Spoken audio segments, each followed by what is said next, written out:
Interessante, né? Que no Adventismo, no Mormonismo, na Testemunha de Jeová, a lealdade é para com a instituição, né?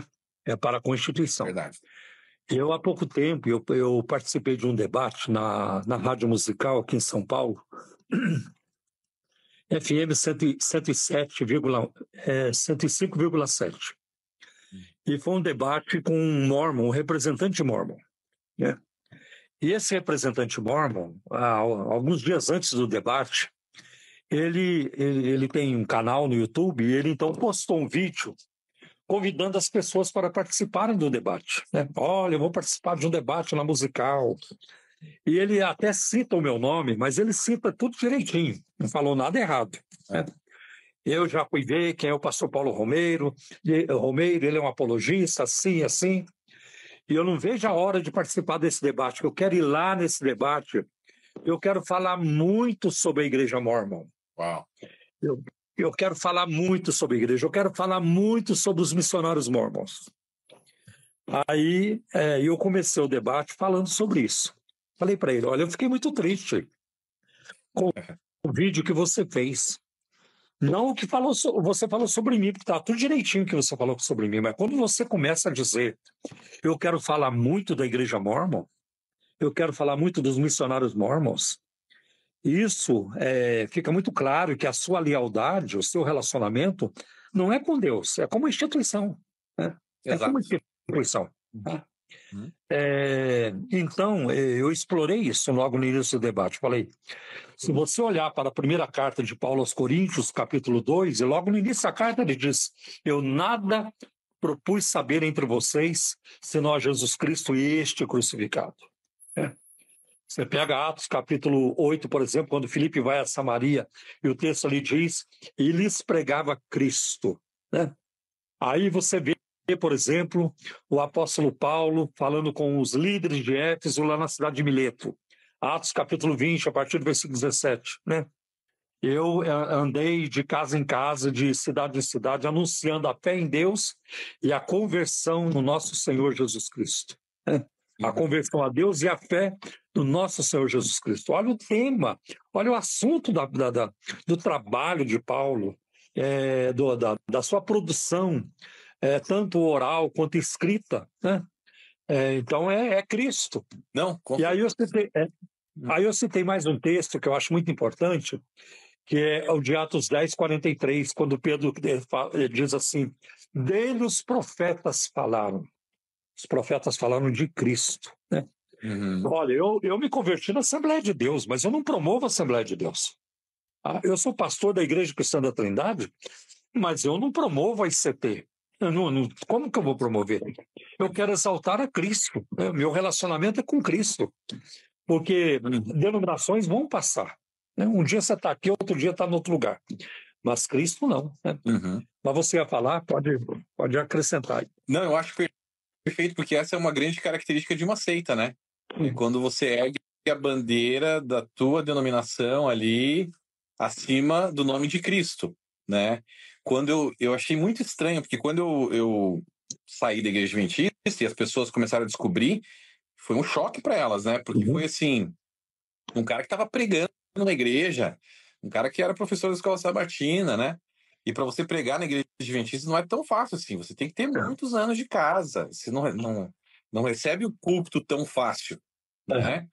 Na igreja adventista. Então, assim, quando o pessoal viu que eu estava pregando, já era uma influência diferente, você começa a pregar ali, já é diferente.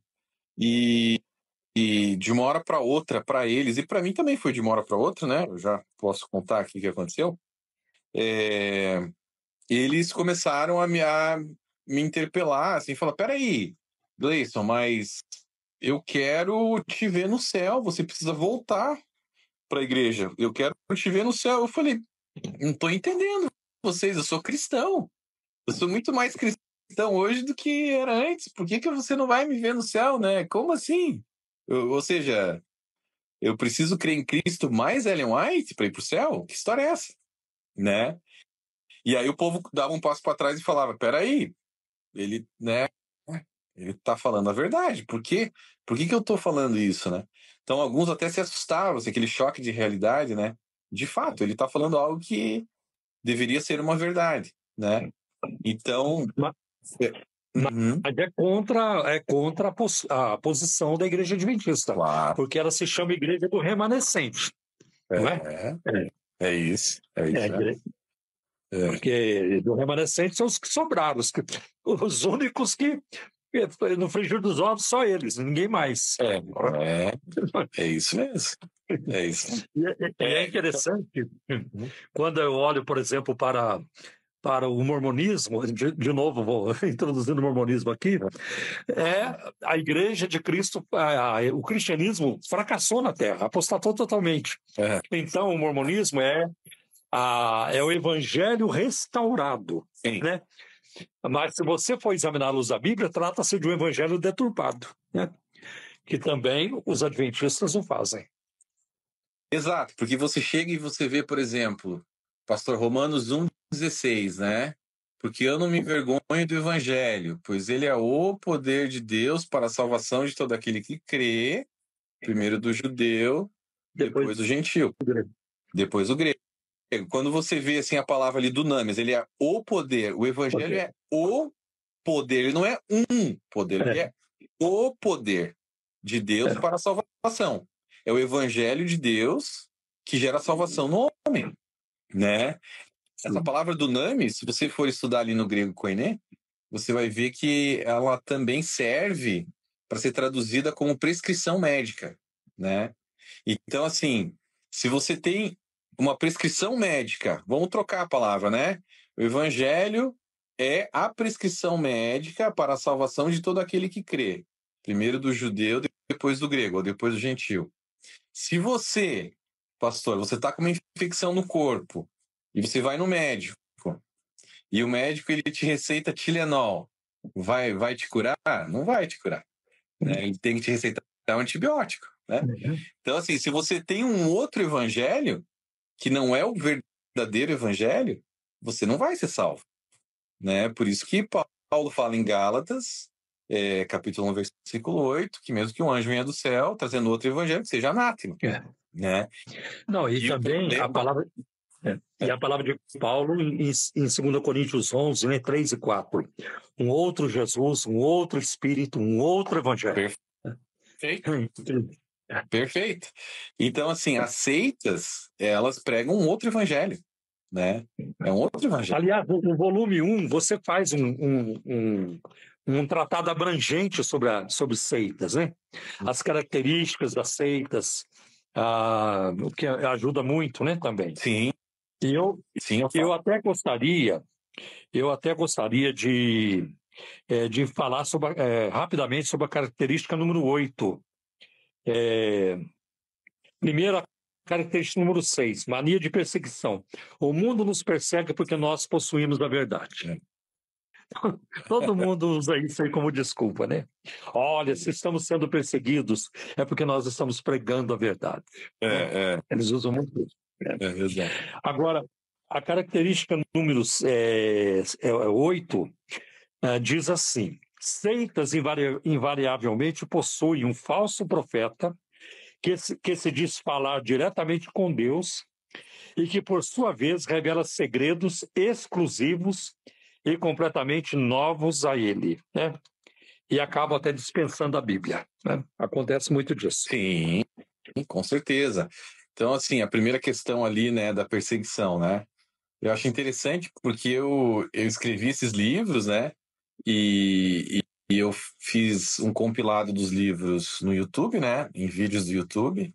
Eu resumi os livros, né? Tem a série do volume 1 no YouTube, a série do volume 2, a série do volume 3. São 14 vídeos, né, para cada livro. Acho que o volume 1 eu fiz 15 vídeos, se eu não me engano. E eu lancei os livros, mas eu não fui bater na porta de ninguém, tá aqui meu livro, né?